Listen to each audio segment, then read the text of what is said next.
mati na mada bụrụ ebe oji ya ebe ọ bụ n'oge ya elu na n'ọnwa na alọgbe gị na mada bụrụ gị oji ya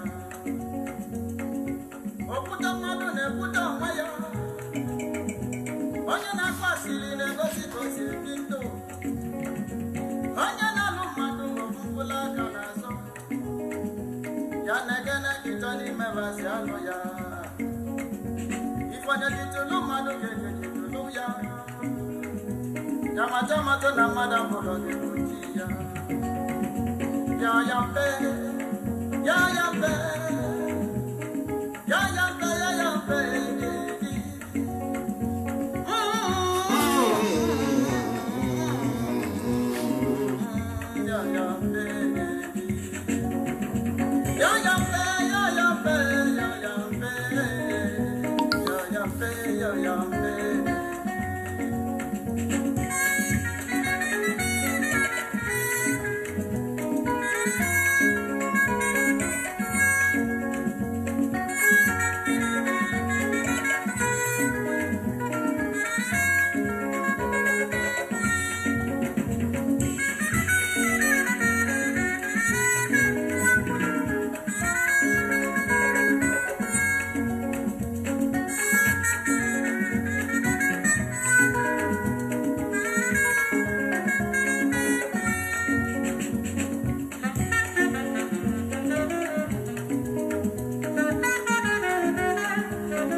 ụmụ ibe anyị ekene ụnụ ndị ndozi ọdịnala Igbo nwanne ụnụ nwoke nọ nso ekene ụnụ nụ anyị nwawu ndị ndozi ọdịnala Igbo na anyị nwawu ndị kwere n'ihe otu kwuru anyị nwawu ndị si n'Igbo agaghị ana anyị nwawu ndị si n'Igbo ga-adị ndụ ọzọ na ene anya na-akwọba ebinsi akwọ manya ya na-esi chekizie na ya bụ na akwọzi ebinsi akwọ kedu ihe ga-emenụ ma akara ga na-esi ma ọkpa ga na-esi ụmụ ibe a sị m na ọ ga-adịrị anyị na mma enwezi ihe na-emenụ ihe na-eme na-emechago akwụsịgo ọka ihe a na-eme na akamụ ka a na-ayọsi akamụ ewee nwee ike kọmpres ya dị akamụ gbalie ya bifo abịa gba ya mmiri ọkụ wee ṅụọ ya mana akwụsịgo dị ọka akwụsịgo ọka so kịta ihe adịbago mma anyị abago na ruutu na-agazini to our own destination ebe anyị na-aga kịta ihe ọbụla anyị ga na-ekwuzi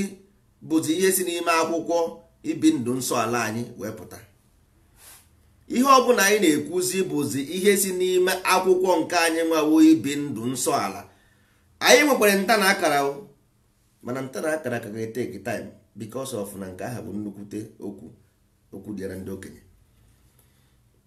ọ bụzie na mmadụ gaa n'ụlọ akwụkwọ ebe ụmụazị na-agụ akwụkwọ ọsị ụmụ ibe ụlọ ọsị ya mba ọsị ya na-ekwe n'ihe bụ akọ na ihe ọbụla ị na-eche n'ụwa na ọ bụ ya bụ akọ maka na akọ abụghị ofu ihe akọ bụ the unity between you and the universe or the union akọ bụ the union between you and the universe ọ bụ uche bụ nke ji eje weta apụl wee nye akọ ata.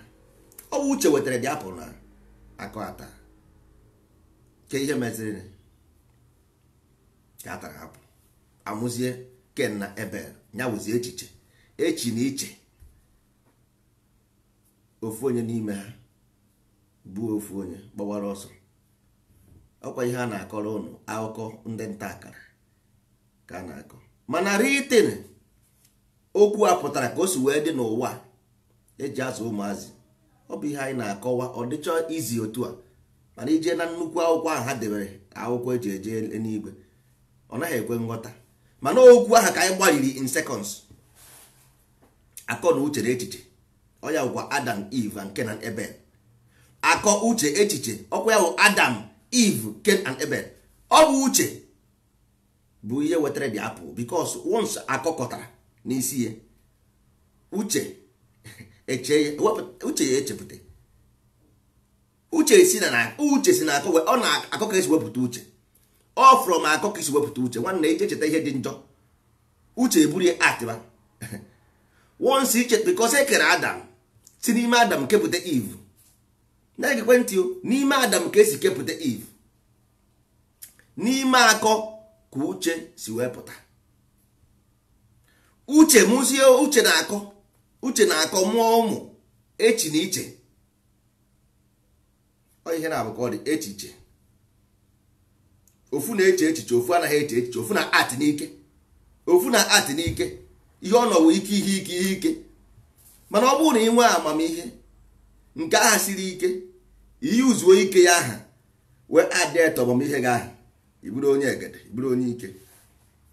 Ọ ya bụzi onye ike eji awa nkụ, onye ike ọ ya bụ onye ike. Ndị be anyị ji wee tinye na ihe ha na-eme ịghọtago. So ihe m ji agwụ na ihe a ụmụ ibe bụ na ọ bụ ihe eji azụ ụmụazị. Nwa okwe ka ị ga-esi azụ nwa nwatakịrị, onweghị ka ị ga-esi azụ nwatakịrị wuti ata enweghị otu esi azụ. Ị ga-enwerịrị dị program otu esi azụ mmadụ, because mmadụ ọ bụrụ na ezoghị azụ ọ bụrụ ajọ mmụọ. Ajọ mmadụ bụ ajọ mmụọ. Ajọ mmụọ bụ ajọ mmadụ maka ịkọta ha na ịkọta ya ọ bụ na mmụọ, because na everything about life bụ akọ. Enu na ana bụ ofu ihe ndị Igbo ji wee kpọọ ya Igbo abụọ bụ Igbo abụọ ọ ya bụ Igbo. Ọ ya bụ Igbo anụ na unity, because Igbo ihe ọbụla na-eme n'Igbo oke na nwunye ndị Igbo ji wee were ejima wee mee symbol eji mara Igbo ejima, maka na Igbo believe na two principles of nature. Ihe ọbụla ndị Igbo na-enwe nwere two faces of it.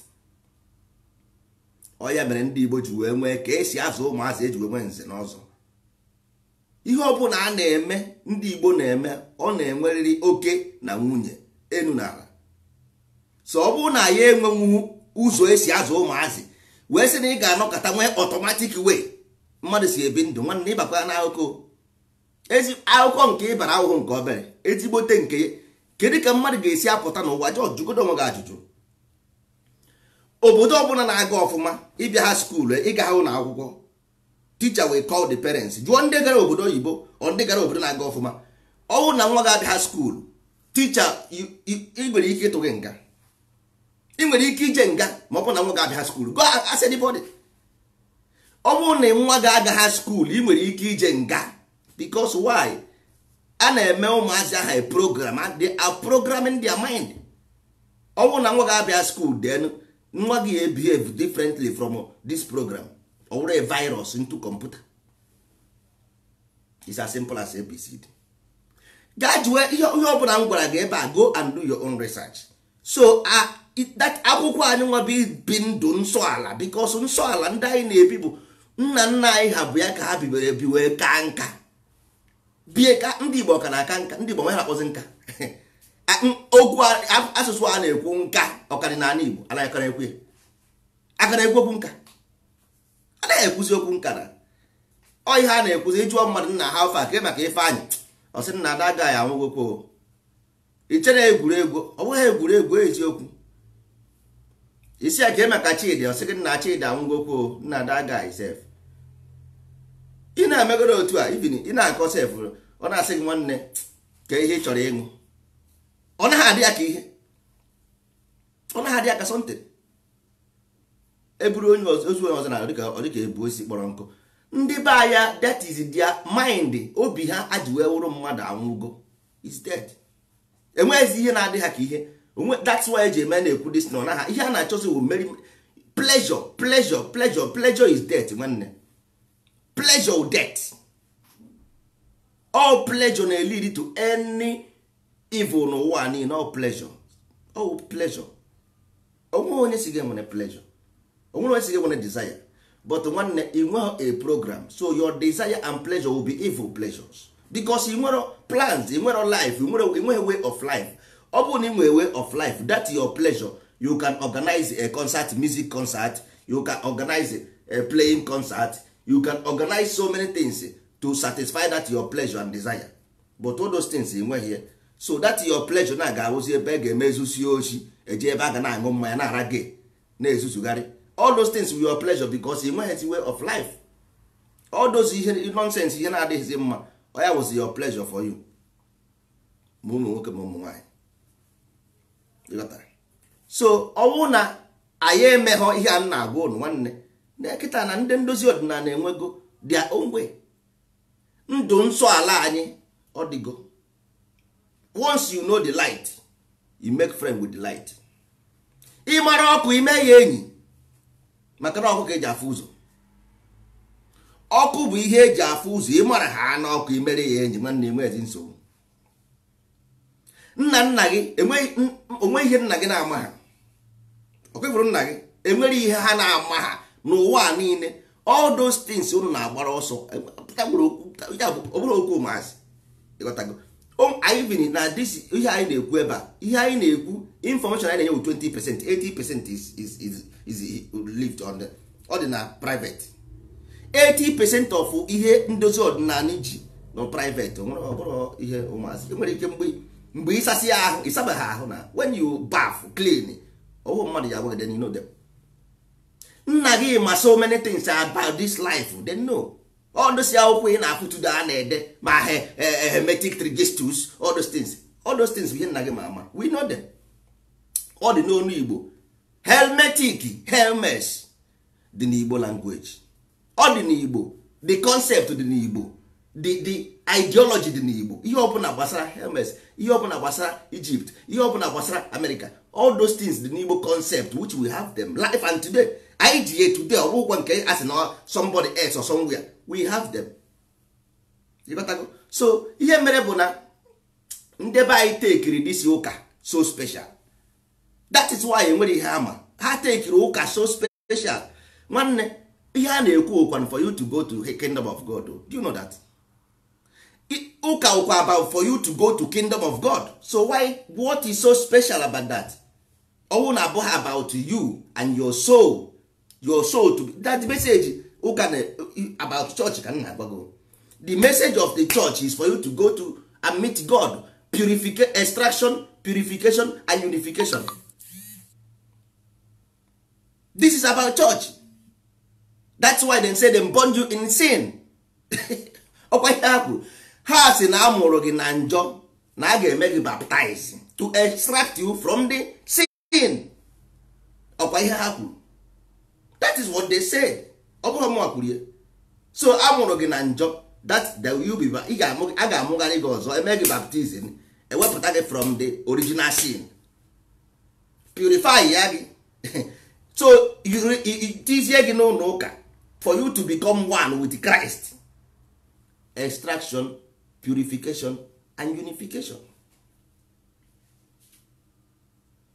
But ndị be anyị take this thing is so special and lost everything about information. They lost their soul because all these things in Igbo, all in Igbo language. That is why anyị na-agwa gị maka nsọ ala.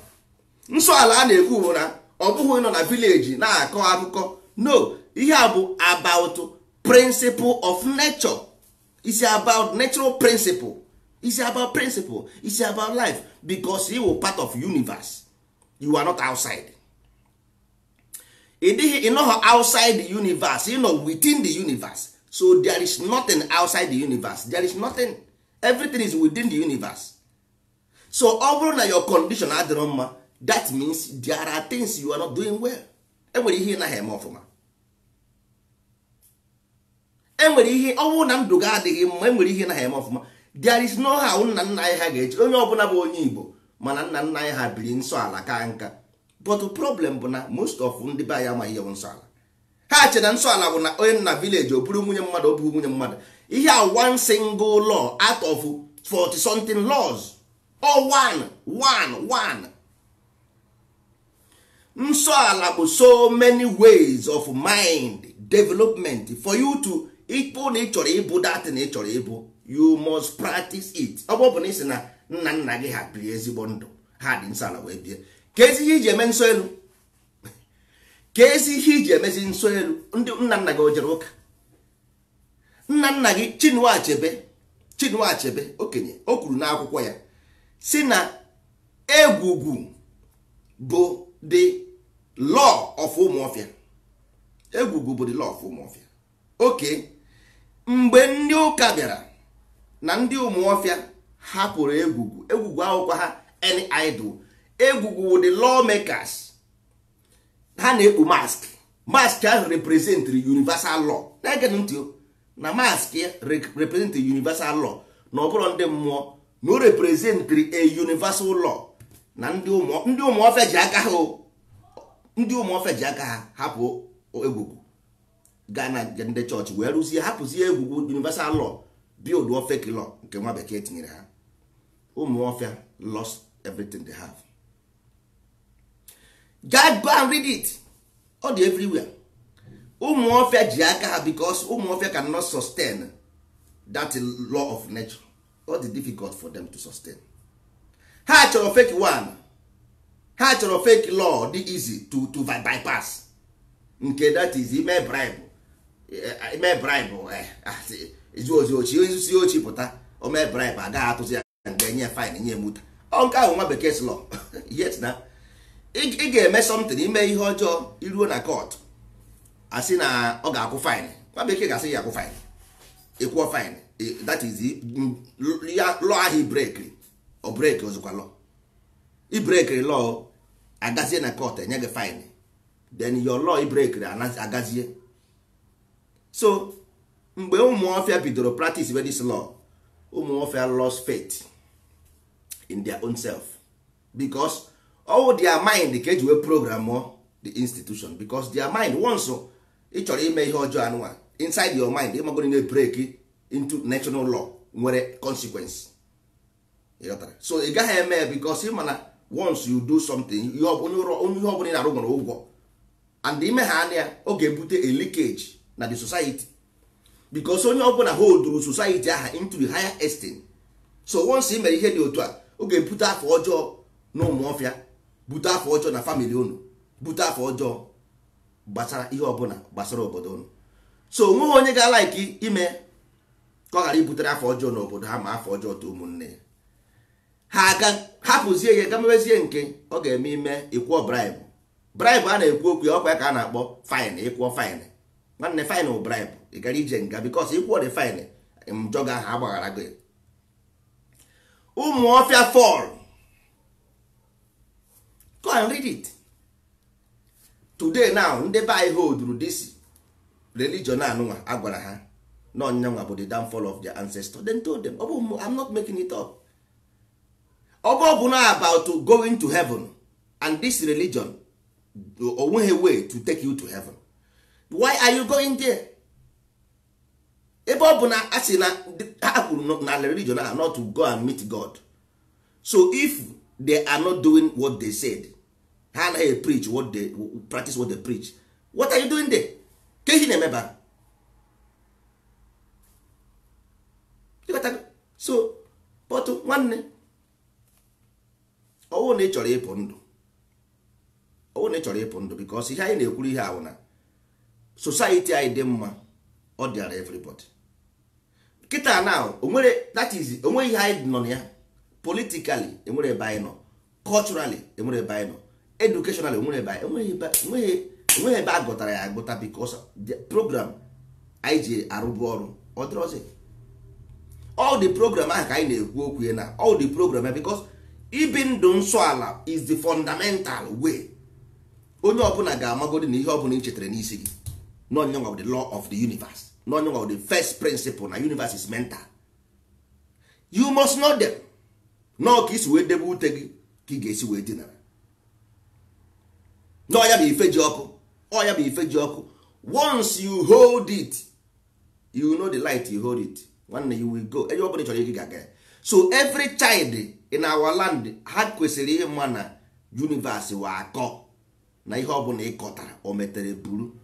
Ihe ọbụla ị kọtara n'ubi gị ka ị ga-ebu. Ịkọ ụdara epuo. Ịkọ oroma epuo. This thing ga-awere fundamental basis of every Igbo child thinking. So that ka o si na nwata gbaba ọsọ before chi ejie. Ka o si na nwata program onwe. Maka o si na nwata program onwe ọ dịghị possible. Nwanne ihe ọ bụla a na-arụ n'ụwa m ga-agwa gị na ọ dị na ime Igbo, ọ dị na asụsụ Igbo, dị na practically na ana Igbo. Practically. Nna gị koduru every information to give you. Ha nyere gị ka ọ dịrị gị na mma tata ma echi ma nwanne echi. Then give it to you. But what happened? Isi na Jesus Christ kara gị mma. Nwanne nweghị ọkịfere ebe a nọ. Adị m free for anybody to worship anything ọ bụla ọ chọrọ. Ịghọtago? Anụghị m ike ịgwa gị worship na anything. What I can tell you, only truth. The truth shall set you free. Ọ bụghị about worshiping Jesus. Ọ bụghị about worshiping Christ. Ọ bụghị about worshiping Muhammad. Ọ bụghị about worshiping Yeshua or Yahweh. No. Ọ kwesịrị na about you saving your soul. That thing ị na-eme, do you think ị chere na that thing ga-save your soul? Do you think so? Ka ọ bụ na-asịrị onwe gị asị? Ka ọ bụ ijọs ị chọrọ ime ka mpụ ụnụ dị happy, ka mmụọ ụnụ dị happy, ka family ụnụ dị happy? Mara na mmụọ ụnụ adịgo old enough to think, because o nwere ebe mmadụ na-eme otoruo uche ya. Ọkwa sị na okenye zụọ nwata, nwata azụọ okenye. Nne gị azụgo gị, nna gị azụgo gị. Ọ bụ your turn to show them the road. Your parents, most of them, their way of life, mana mgbe aha ka this world was conquered by any means. This life o nwere mgbe ọ dị dangerous. So most of our parents ha biri na difficult moment. So ha werezi ụjọ wee makwute this ụmụ religion a na-ebugharị today. Most of them bụ ụjọ ka ha ji makpụrụ there. You got to go because they want somebody to save them. They promise them savior. So ha makpụrụ ebe ahụ chena savior ọ dị.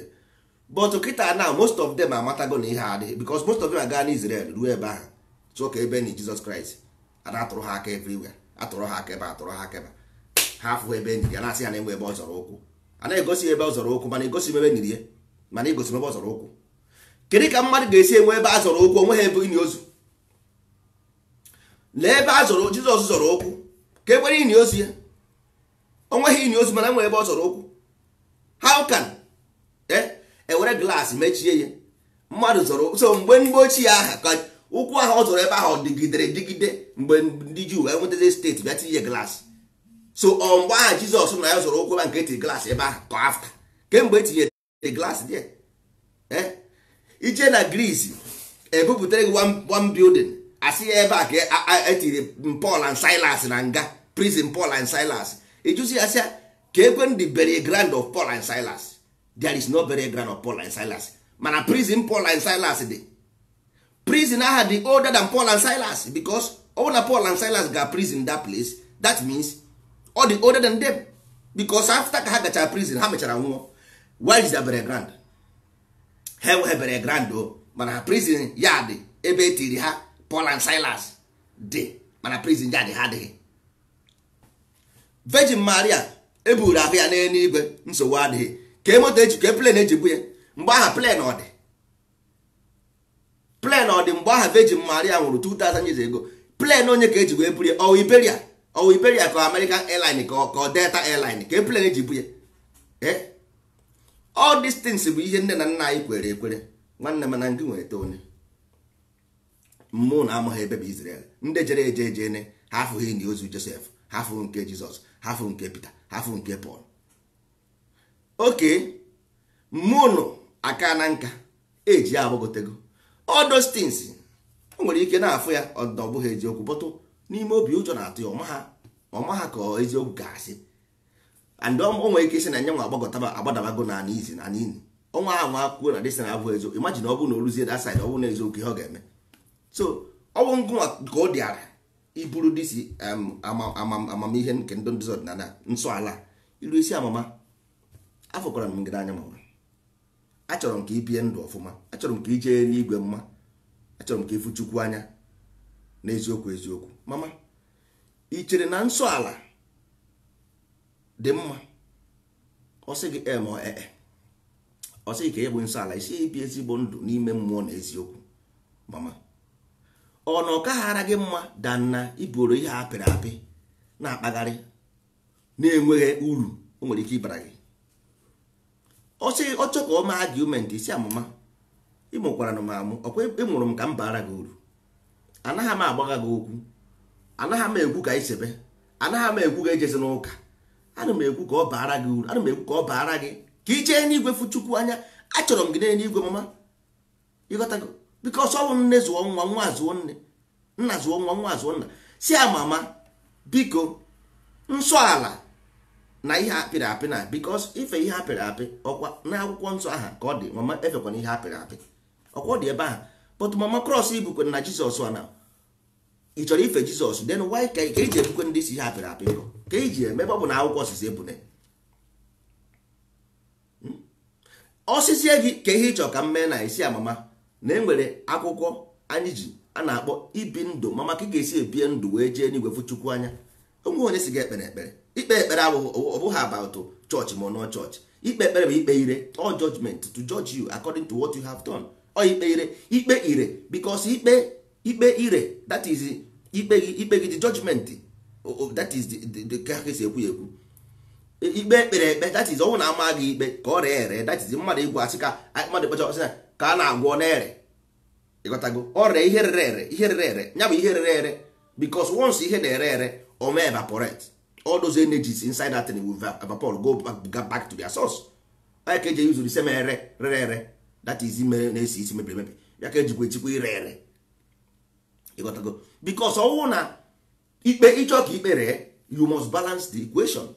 So mama, ọwụ na balance your life, ikpe ga agaghị ere. Enweghị ekpere ị ga-eme ikpe n'ụwa ka ọ ree, it can never work. Enweghị ekpere ị ga-ekpe n'ụwa nwere ike ire unless ma i balance, because mmadụ amara this thing a na-ekwu, because their moment even mmadụ ji ọkụ mmụọ iso wee cause ya, ma according to her own mind, because nyenwa believe na eluigwe na ọkụ mmụọ na ọ ga-eje, and ọnwa ahụ aje dị ọkụ mmụọ ịkọsụrụ ya, because mgbe aha Jizọs gwara ụnụ na ọ gara na nwere ebe ọ na-aga, ruo ebe aha akpịrị na-akpọ ya nkụ, ọhụ ka ndị a na-aṅụ mmiri na-eri na-aṅụ, ọ sị ya na akpịrị na-akpọ m nkụ, did not give me, nye ha mmiri ka ṅụọ. Nwaanyị Samaria, nwaanyị Samaria na mmiri ka ṅụọ, ọkwa ihe ọ gwara ha dị. So this moment now, moon nọ na this position of giving her water to drink. Water drink with information, because ị nwere phone, mụ na amaghị happy phone, mpụ na amaghị happy phone, mpụ na amaghị destiny, mụ na amaghị ya. Ịghọtago? So now ọ bụ your own time, jiri nnọọ nwayọ ka gị na mụnụ kpaa nkata asị nne na nwa, ka gị na nna gị kpaa nkata asị nna na nwa. Agwana ya about Jesus, gwa ya about ndụ, ka ndụ si wee dị na mama, na ihe ọbụla dị n'ụwa bụ mkpụrụ onye kụrụ ka ọ ga-aghọ. Ịghọtara? So ọwụ na ị were ihe apịrị apị na-efe n'akwụkwọ gị ahụ, because asị na ọwụ ihe iji ka e ga-eji wee kpe gị ikpe, iji akwụkwọ n'ime akwụkwọ gị asị gị efekwana ihe apịrị apị according to ihe iji, then nke kwere iji wee burukwana ihe apịrị apị na-efe. Mama Virgin Maria anyị nwere ibu ebe a ka ihe iji eme.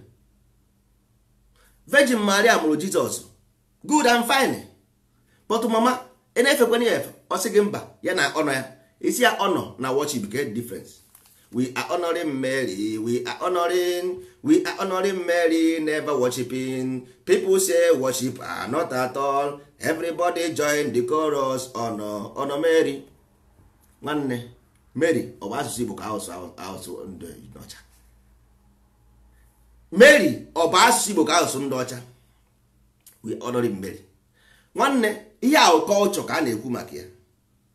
This is culture, is a celebration or assumption. Assumption bụkwa to assume, assumption bụkwa assume ka ị marakwa amara. Ịghọtago? Mary wụkwa mmeri, win or mmeri na agụụ na agụ ma want to eat. You got to go. So he has symbolized the body, all pleasure, all body, energy of the body. Oya ka o ji wee sị gị na mmụọ ma nke ose bụrụ ụwa gbakwutere Maria. That is the angel of the God descend to a pure body. Onye dị asọ, a holy person na-amara ihe ọjọọ. Then this person body, because all body na-generate, they develop the mind. So ọ dakwasịrị ahụ dị nsọ wee mmụọ ọma a na-akpọ Jesus Christ crystallize ya, because all the body na born na crystallize the spirit which is inside the mind. Anyị wee sị na Virgin Maria mụrụ Jesus. Mụ na amara this thing. Ịghọtago? So all ngụnwa bụ onye na the opposition ịgwa mma na a na-ekwu about the body and the spirit here, not about one woman somewhere na-akpọ Virgin Maria and Jesus Christ. No, a na-ekwu about your body and your own spirit, because if the save is about you, then nothing to worship. If the save to save your soul is about you mama, it's about you papa, it's about you brothers sisters, it's about you, then there is nothing to worship apart from you purifying your mind. Because only purify for your mind. How do you see the kingdom? Worshipping Jesus cannot show you kingdom. Worshipping Mary cannot show you kingdom. Worshipping God cannot show you kingdom. The only thing that can show you the kingdom you aspire is purifying yourself. Ezigbo omume. Ọ sị gị na needle can never, not even needle, only purest mind can see the kingdom. Then said in the book, ihe a bụ ihe ha kwuru na the akwụkwọ, no only pure mind can see the kingdom. Then why are you wasting your time? Every Sunday na-agba that place. Anyị nwere a plan of extraction, purification and reunification for you to become eternity, because life is about eternal. Life is about eternity, is immortality. But until you become part of the immortal mgbe dị ndụ, then ị ga-eme a transcend. Ọ bụrụ na ị bụghị immortal when you are alive, a sị na nchegharị adị na niile. Nchegharị adị na niile. The people are lying. Ndị mmadụ bụ ndị asị. People na-agwa eziokwu. Human being is dangerous because there is two poles. Ndị Igbo ma ama. Ndị Igbo ma once a mụrụ mmadụ na ọ bụrụ ejima, ndị Igbo will say yes, this is symbol of life. Ejima is symbol of life. Two lands, that is the symbol of Igbo. Or that's why people na-akpọ ya Igbo. Abụọ Igbo aha wee Igbo abụọ, two lands. Ọ ihe eji mara Igbo. You got to go? So many people amaghị about life, nothing. They are just talking nonsense. They deceive onwe ha everywhere. Ndị mmadụ a na-eso ha na-ezuzugharị. Many people in this life amaghị ha na-agwa olu. They don't know it. Ha amaghị ya. Most of them are not child. There is no God. There is no. Opera about God or no God. It's about this energy moving. It's about energy moving. Man, this energy is moving. That's why you see separation of life, separation of human being, different faces, different animal. Because of our number is a vibration, condensation of vibration. Or you hear for that enough. That's why you see them, because you are part of them. That's why you get telephone, you will hear a piano that their top print. O mepele the phone. That's why AJG electronics in hospital and you because you are part of the element. You are part of the element. So ndị mmadụ na-akọ tu nwanne ha mara ihe ha na-akọ, don't listen to them. If ọ bụrụ na ọ bụrụ about nsọ ala, ọ bụrụ na ọ bụrụ about ibi ndụ, because ibi ndụ means to be awake. Ibi ndụ bụ anything that is alive is to be awake. Ibi ndụ means to be awake. Nna ga-esi gị mụrụ anya dịka azụ, oke anaghị eri ihe nye mụ anya. It's as simple as ABCD. Ndị mmadụ na-shout awakened. Ihe o meaniri n'Igbo ihe dị ndụ, mmadụ ibi ndụ isi. You are alive. That means you are awakened. So ị ga-adị awakened n'ime mmụọ, dị awakened n'ime arụ. So ihe anyị na-ekwu maka ibi ndụ nsọ ala bụ for you to Sophia.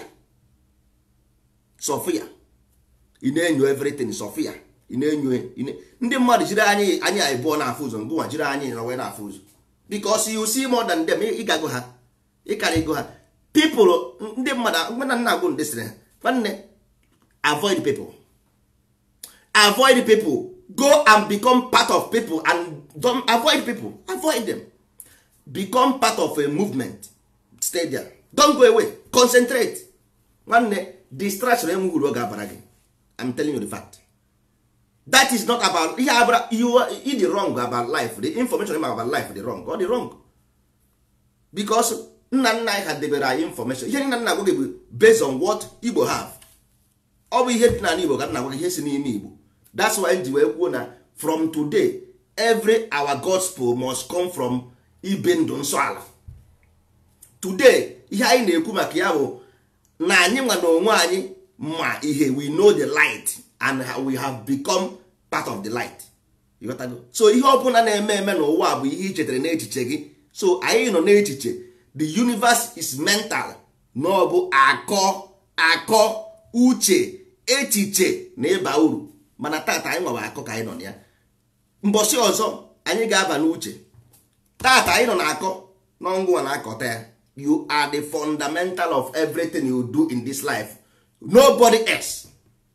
Because government is one. There is police. There is army. There is court. There is government workers in the same government. So everything in this life is part of the government. Everything here is part of the government. There is nothing external. Everybody vibrating. Swing high, swing low. Where do you go? Swing low, swing high. Pretending to fly. Everything swings. Everything swings. So that means you can use the same power to do good, to do evil, to do good, to do evil. That's why you wear military force. All the same power. You use them. You gotta go. As above, so below. So ihe na-akpọ ihe ọjọọ na-abịakwute gị bụ akọ gị kọtara uche gị rie ọtọ ya ụtọ owere enye gị because ọnwụ ngụnwa ga-eme odukwu ya at the end of the day. After ka echichara ya ewechitara tira gị azụ ịsign ya the paper because ọ akọ ga-asign. Ọnwụ na emesịa uche jerie detini weta ya nye echiche chee at the end of the day emesịa confirm ewetara akọ president akọ assign ya the paper. You got to go. So akọ by signing the paper akọ sozita ahụfụ a na-ekwu akọ sata dị ahụfụ because why akọ sign the paper but akọ enweghị option. You got to go. Akọ enweghị option. That is why ivu ji were the apple onye akọ because akọ bụ onye nkịtị akọ nọ n'ime ọnụ ha outside ọ uche nọ outside. You got that? So ụmụ ibe ọwụ na anyị kwere bibe ndụ nsọ ala and ya ka anyị ga na-eji na-akụziri ụmụazị anyị ihe kịta na ọ bụ na anyị mesịa disi magazin na anyị ga-eme anyị ga-eji na-aga na skuulu na be anyị ruo ebe ahụ ị ga-eji kọwara ụmụazị ka ha si n'oge mara na onye metara ihe onye metara ka ọ ga-eburu. So ka o ji n'oge mara nwanne na ị na-eri ezigbo nri ị ga-adị ndụ dịka onye kere gị. Ị na-eri ajọ nri a ga-anyụ gị na nsị because nwanne ịta McDonald's ga toilet ifu na enyoro quantity nnukwu nsị ịnyụọ nnukwu nsị odoge anya na this McDonald's enwere ahụ ga-enweghị ihe o were n'ime. Why do you nnukwu nsị? Because why your body rejected most of the food because I like it here. Mana ọ bụrụ na iri ezigbo nri ị nwere ike ịnọ 3 days ị gaghị anyụ nsị. Ahụ gị na-achọ ịpụta n'ụtụ ṅụọ mee dis green juice ṅụọ ya 30 minutes agụ ezigbo agụụ abịaghị 30 minutes iji wee nwụta atịrị ezigbo agụụ kara aka abịaghị odoga ya na o jere mepesie holu nọ n'ahụ gị ka irie ntatizi ka ikuku bata n'ime ihe niile na mkpochiri akpochi because o mere mkpochi before green juice ahụ bịa o clean ye the whole holu n'ahụ gị ezigbo agụụ agụụ gị. Icheta ihe ọjọọ n'isi gị nwanne ihe ọjọọ based on natural principle ihe ọjọọ bụ na nwere repercussion to balance because enwere ihe iwepụrụ somewhere that thing must be replaced. ihe ahụ iwepụrụ ewepụ must be replaced. So actually replace ye ọ ya bụ ihe ọjọọ ha na-eme gị because they want to replace what you take away.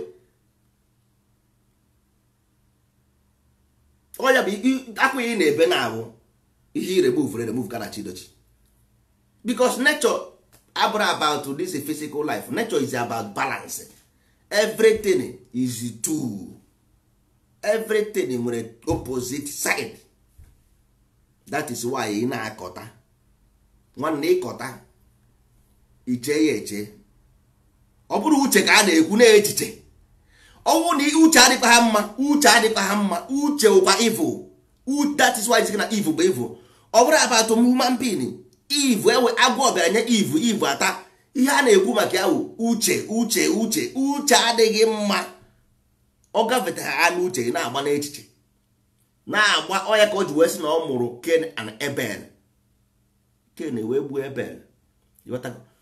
Echi na iche Abel na-echi, ọ na-echi echichi. Iwe onye chiri echichi ọrụgo sent, onye chiri echi nwa ọrụ sent. Mgbe n'anya iche na-agba iche ọgbapụ gbara Ghana North ụda na North a na-achị ya Cain ele nwanne gị amame na-ajụ m abụ m onye nche nwanne m. Cain ele nwanne gị amame na-ajụ m abụ m onye nche nwanne m. So ọ dị gị ka Chukwu ọ na-ajụ Cain ebe nwanne ya nọ. So Chukwu kere Cain na Abel amaghị ebe Cain nọ, amaghị ebe Abel nọ.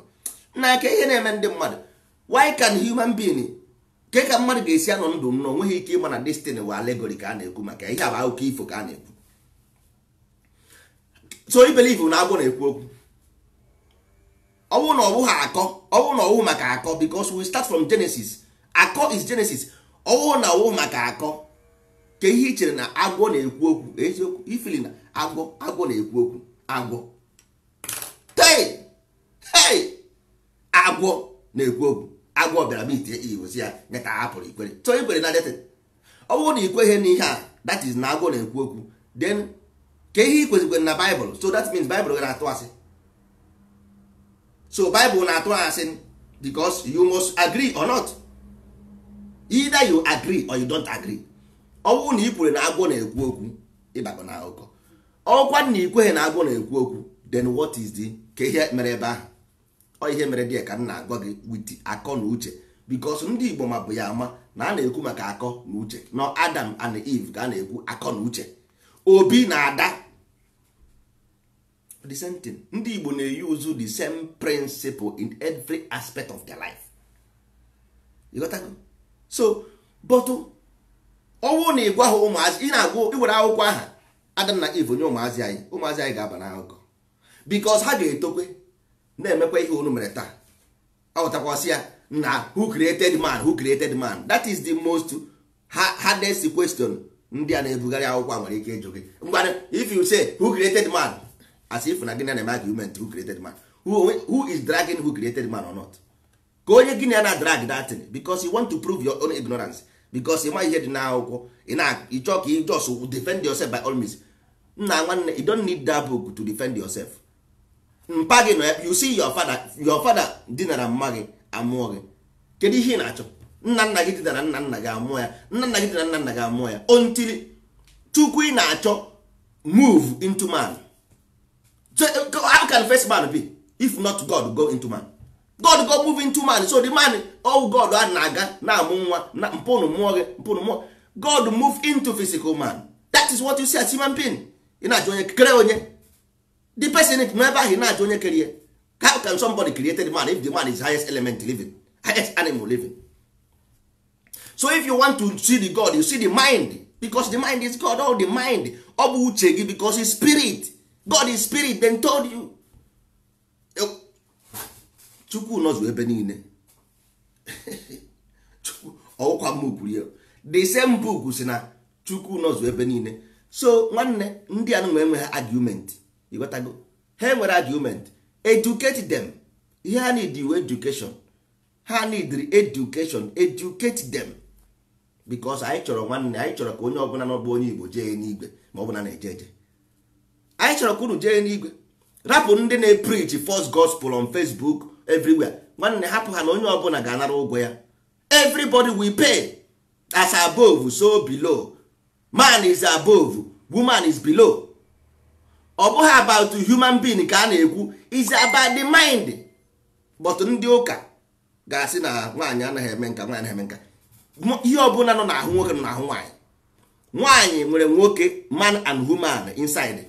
Woman nwere man and woman inside. Mana ihe a na-ekwu bụ element. Ọ bụrụ about human being. That ụmụ nwoke, hey, ụmụ nwaanyị anaghị awa ọjị, nwaanyị anaghị awa ọjị, nwaanyị anaghị eme nka. Mana ọ bụrụ ihe a na-akọ. Ihe mere na the principle is the principle ka a na-ekwu maka ya, because nwoke n'ime ya o nwekwara the same feminine principle, nwaanyị n'ime ya o nwekwara the same masculine principle. So ọ bụrụ about nwoke, ihe a na-ekwu about developing a society. So for you to develop a society, you need ndị represent. Ebe ọ bụ na anyị nwere amụ, anyị represent a masculine principle, because na masculine principle nwere amụ. Then nwaanyị, ebe ọ bụ na unu nwere otele ụmụ nwaanyị, ka anyị represent, ụmụ nwaanyị representizie feminine principle based on development of society. But inside mind, spirit, onwe ifuru ekwuru spirit woman. A na-ekwu spirit enwere mgbe ifuru adịrị ya man or woman. Ifu again, that means spirit is not about man or woman, but the law of nature nwere the frequency ọ na vibrate. So all not na this frequency o represent feminine, all not this frequency o represent masculine, but the two of them not inside one body. So ọ bụrụ na inwezie much of this, ipu ara pu amụ, inwezie much of this, ipu ọhụ nwaanyị pu otele. So all depend the your container, the element, the body container, o we decide is ya ma ọ ga-eje ebe a ma ọ gaghị eje ebe. That's why they have amụọ some people. So na-eme ka nwaanyị o meka nwaanyị, because some hormone dị above na ahụ ya. Onwe ndị ga-afụ sef eburu amụ n'ọtụ, nwere ndị ọgwụ afụgokwa m ndị aka ntị, ịghọtago. So anyị kwesịrị ịghọta this basic something, mana ọ bụrụ maka ụmụazị kwesịrị ịma na akọ n'onye nwawo. Ị na-anụ maka a na-ekwu Adam, Eve, this that, ị na-anụ ka a na-ekwu maka ya, mara godi na because ọ sị gị na Eve tara mkpụrụ isi asị ya tana, ewee chụpụ ha na paradise. Ha mara nje aghụghọ, taba ahụfụ, nwụba ọnwụ. Nwanne ịkọta, hai, ndị Igbo si okote oburu, ndị Igbo si okote oburu. Onye ọbụla na-amaghị ihe bụ nsọ ala, o nweghị ike ịma ihe bụ Bible. Nke eziokwu, ị nweghị ike ịghọta mgbe, because Bible is written in allegory. Ndị Igbo say onye atụrụ inu kọwarịa ego o ji nụ nne ya furu efu. That means ihe ọ na-achọ ịgwa gị bụ na itoho n'Igbo. Mgbe ọ bụla ị nụghara asị onye atụrụ inu kọwarịa ego o ji nne furu efu, ọ na-achọ ịgwa gị na onye aha na ọma ha asụ Igbo, because anaghị akọwara mmadụ ilu. Na Igbo na-eji ilu ekwu okwu, Igbo na-eji ilu ekwu okwu, so that ka an outsider ghara ịma ihe ha na-ekwu, o wee tụrụ gị ya n'ilu, so that ka onye abụghị onye Igbo agaghị aghọta ihe unu na-akọ. So akọwụsiere gị datin, that means ị bụrụ ọzọ nwa afọ na ọwụ na atụọrọ gị ilu ịghọtaghị ya, that means ị bụrụ ọzọ nwa afọ. So ọwụ na ị na-aghọta Igbo, ịghọtara nsọ ala Igbo, then Bible ga-abụ ihe egwuregwu for you. You understand it very well. Ị ga-aghọta ya ọfụma. Mana ọ Bible a na today now ka ndị a ji asa anyị isi. Can you imagine? Ordinary akwụkwọ enwere ihe ndị dị n'ime mara mma, nwe ndị dị n'ime na-adịghị mma. Ịghọtago? Because why? Ihe dị n'ime na-adịghị mma bụ na enwere ndị enweghị obodo, so ha chọrọ obodo, ha wee were akwụkwọ ha wee prove their right of having the obodo. Nke ahụ adịghị mma, ọ dị n'ime dị akwụkwọ. Nyanwa mere mmụ na mpụ ndụ esi na Jesus Christ onye Israel, ihe a purposely did. Ịghọtago? So ka e wee nwee ike write their own way into life. Mana ọ dị m surprise na ndị Igbo ga-apụtazi sị na ha sikwa that place. Anyị nwa na onwe anyị ma, mana nwanne onye ara ihere anaghị eme onye ara, nwanne onye ara ka ihere na-eme, ihere anaghị eme onye ara, nwanne onye ara ka ihere na-eme. Na mmadụ nọsị anyị na be desie akwụkwọ wee debata onwe as a citizen of the world.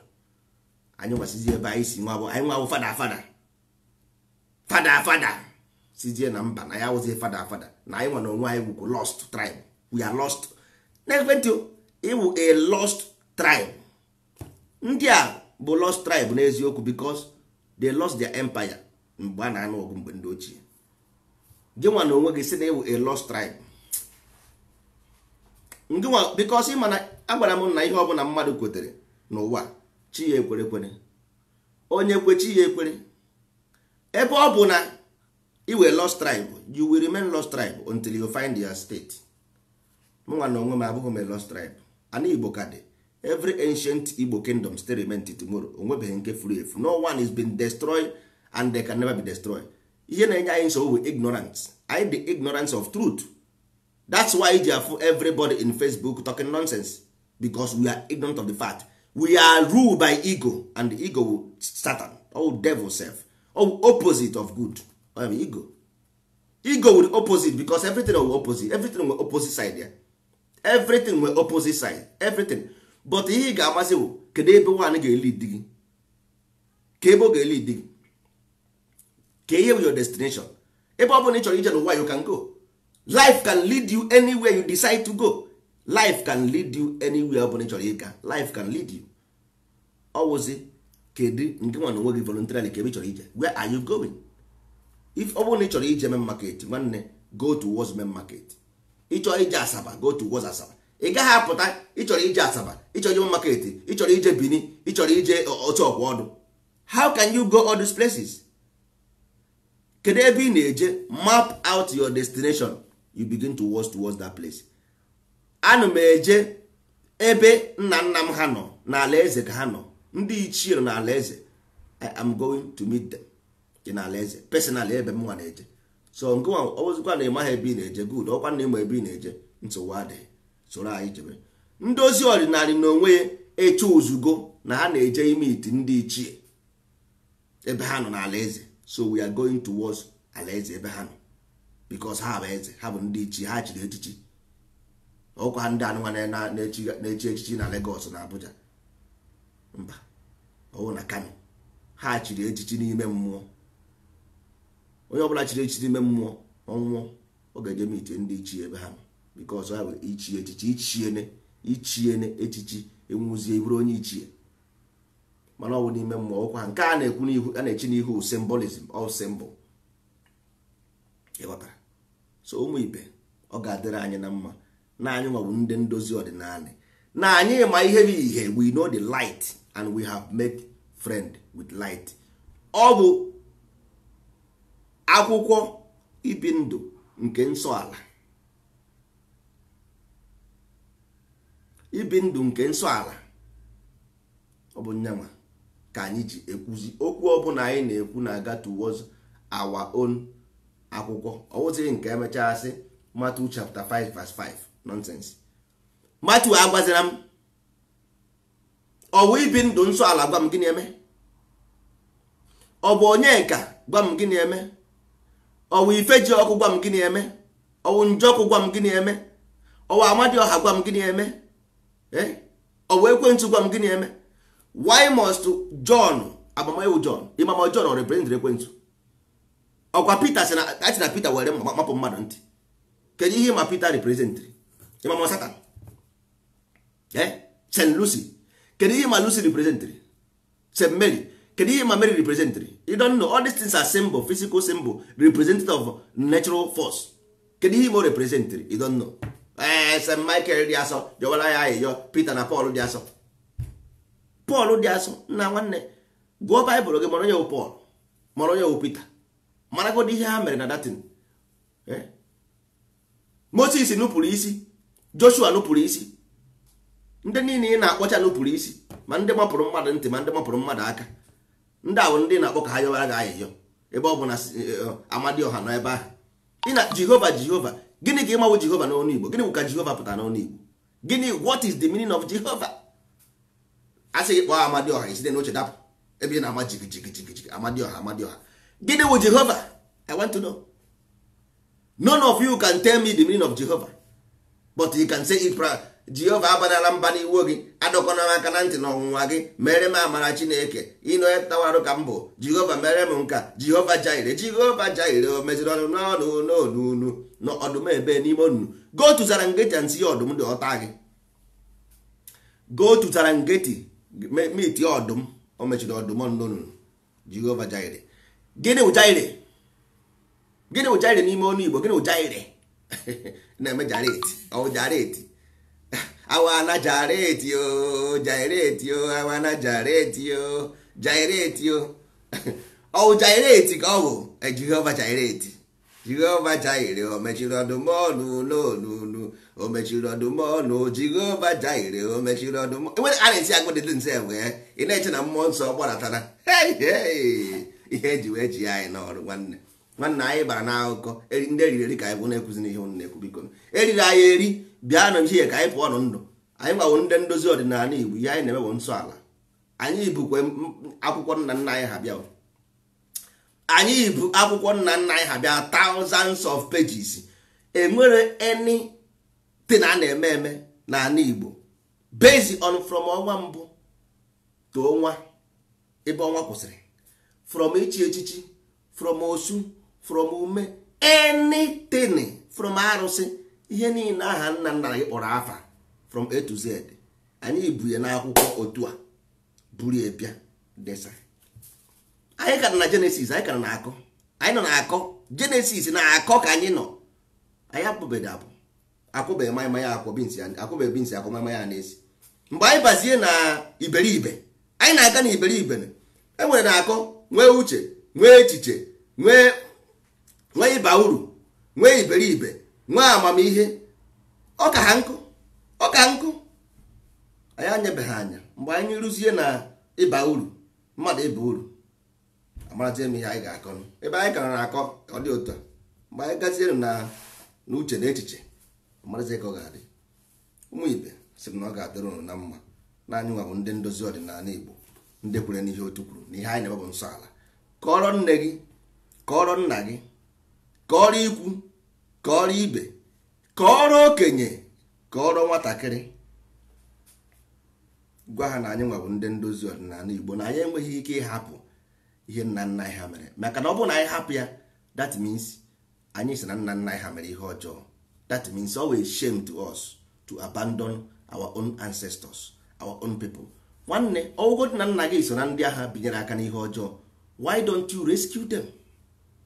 Because ọgwụ ngo living body, nchegharị adị na anini, for them to be happy na anini. Gị nwa na onwe gị dị ndụ because of transformation. Ị transform go, ị kwesịrị ịbara onwe gị uru now. Correct those things na-adịghị mma. Nobody is perfect in life. Nobody.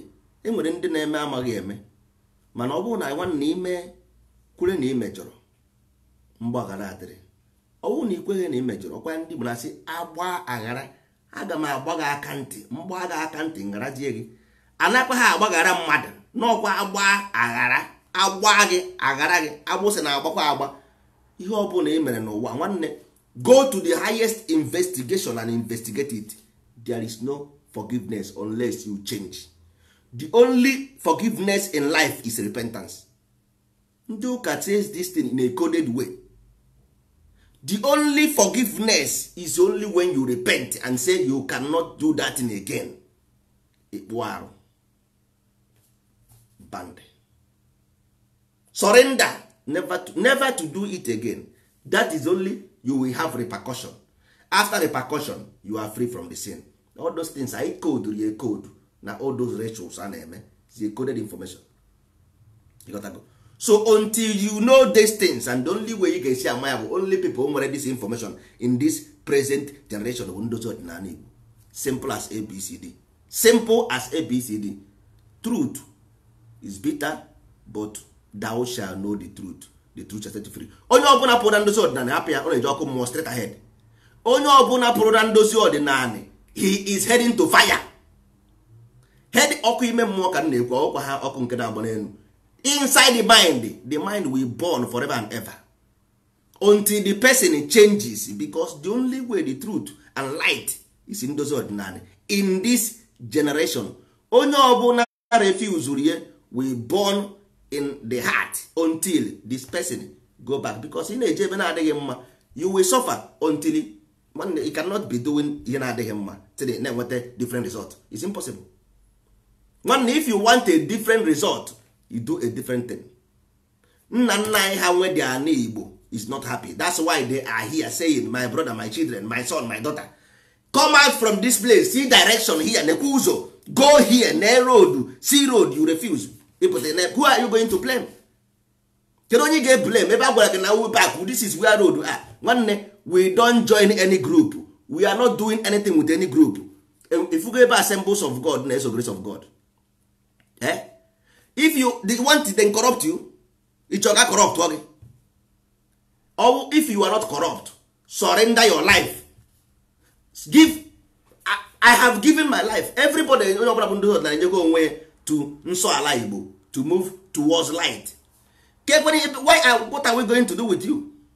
Why don't you go and join Nso Ala Igbo to become part of Nso Ala? Why did you like ime ihe ọjọọ? Ị chọrọ ị na-egbu ọkọ na ewu. Nwanne ichi igbo ọkụ igbo ndị mmadụ anaghị erizi ọkọ before. Are they not eating it? When ndị mmadụ na-eribu ọkụ eri na-eri ewu. So what are you talking about? All those things are informations. We want to develop people's mind. Opera about igbo ewu na ọkọ. You can kill them. Who cares? We don't care. Our own movement is because mgbe ndị ochie enwere different court na ana Igbo, different court nwetiri ha na-arụ. Enwere ndị amaala, nwe ndị nze na ọzọ, ịma ihe ha na-eme ebe nwe ndị ikenga. Do you know what they do? No. So opera about Igbo ha na-egbu ifu aka na-egbu ọkọ na ewu iro na ewu. No. Ihe ha na-eme to purify people's mind. Our own mission is to purify, extraction, purify and reunite. Show you the light, show you the road. Ka ihe anyị na-aga na-eji ime. Ka ihe anyị na-aga na-eji ime. That is it. Your mission is not purification. Your mission is not unification. Your mission is not extraction. Your mission is about making people's good human being. About making them good Igbo children. About making them intelligent. What is your mission? Then what can you you went on plan now. You don't have a plan. What are you going to give ndị Igbo? Gịnị chọrọ inye ha? Enweghị chọrọ inye ha. So nwanne, anyị abụghị a social club. No. We are not Igbo social club. Ihe anyị bụ ndị nsọ ala. You can never ask a Catholic man to go assemblies of God. No, he will not. You cannot a Catholic. You can ask a Catholic man go to meet in the grace of God. It's impossible.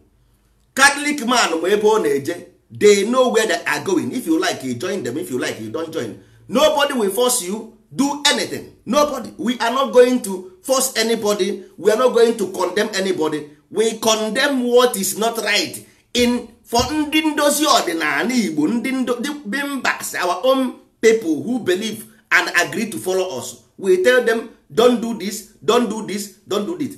Ndị na-abụghị ndị ndozi ọdịnala, ọ bụghị maka gị nwa. Nobody is condemning you. We love all of you. We are with you. We pray for you. We want you to be better. Anyị chọrọ ka ọ gara gị dịrị gị na mma, but hapụ anyị na anyị ma ebe anyị na-eje. Don't ask us to join you because we will not. Udo dịrị unu.